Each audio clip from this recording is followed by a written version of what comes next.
الحمد لله حمدا كثيرا طيبا مباركا فيه، حمدا يليق بكماله وبعظيم سلطانه.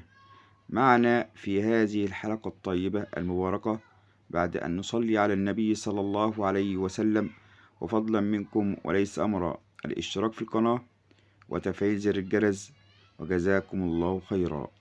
معنا سورة من كتاب الله، سورة سميت باسم نبي من الأنبياء.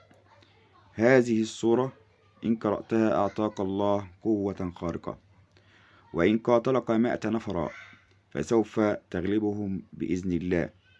يعطيك الله القوة والنصر، ويهابك كل من يراك، ويخاف منك الكبير والصغير، وتضعف قوتهم عندما يرونك، وإن رآك أحدا ارتاع منك ووقع في قلبه الرعب والخوف.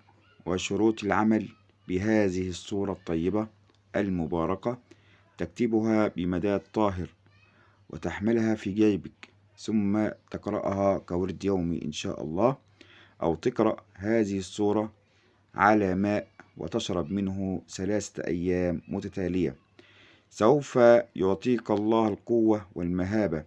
هذه السورة هي سورة سيدنا هود عليه السلام. سورة هود سورة عظيمة أن اقرأها ولن تندم، ففيها القوة من الله بإذن الله. سوف يعطيك الله المهابة والقوة من عند الله، ويخافك كل من يراك.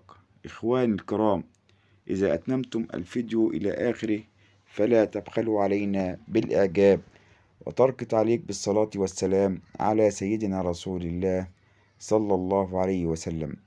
واعلموا أن من صلى عليه صلاة صلى الله بها 10. أقول قولي هذا وأستغفر الله لي ولكم، والسلام عليكم ورحمة الله وبركاته.